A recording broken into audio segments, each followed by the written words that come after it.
volevo dire a questo pubblico, a questa platea di architetti, che le aziende oggi hanno grosse difficoltà e tutti lo sappiamo, ma noi siamo qui apposta per vedere di trovare una possibilità, un nuovo dialogo, un nuovo modo di confrontarsi, perché altrimenti facciamo fatica a uscirne fuori. La situazione è molto bloccata e quindi se qualcuno di voi ha voglia di confrontarsi, ha voglia di dare qualche idea, ha voglia di instaurare un dialogo con un'azienda in maniera innovativa, io sono a vostra disposizione. Molti conoscono l'opera di Daniel Libeskind, ovviamente tutti voi la conoscete, ma secondo me in pochi conoscono, almeno in Italia, questa sua lunghissima attività di disegnatore, e il disegno non è solo, o non è stato solo un'attività funzionale all'architettura, ma è anche una forma di riflessione, di pensiero, almeno secondo me. In particolare se i disegni sono come quelli che Libeskind ha prodotto.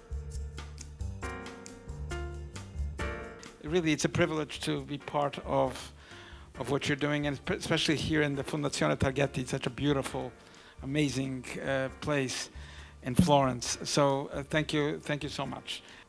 Line of Fire, you brought the idea of the line of fire from Vitruvius really on through the fires of the 20th century.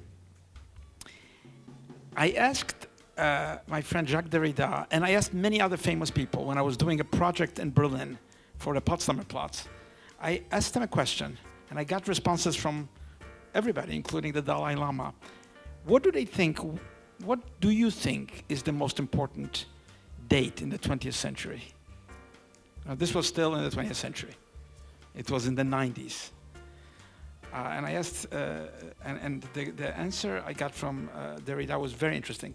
He wrote, and I never published it, but I hope it will be published because it's kind of a drawing also, very dense, very complex to really decode. But to make it very short, he said it is August 23rd, 1939. August 23rd, 1939 was the Hitler-Stalin Pact. The Hitler-Stalin Pact, which divided Europe between two death-driven regimes, and which were the beginning of the destruction of Jews, primarily European Jews, and in the East as well. I also want to add that at Ground Zero, not only did I not build in the master plan anything on about half of the site, which was to be used, but I also made sure that the memorial with the footprints goes all the way down to bedrock, traversing the 75 feet as a public space. Now, this space is very expensive. You cannot believe how much a square centimeter of space costs in New York. It's really more than you can ever imagine. And to be able, that's really the art, I think, the civic art of architecture, to convince all the different stakeholders, and it's not very easy, to leave it alone, not to use it for necessary purposes, transportation, infrastructure, machinery, parking, security. So really, I think at Ground Zero, the memorial site itself is a demonstration of a site that has been left really and projected through memory into the future of the city. It's not something very normal to be done in a big city with so much at stake here.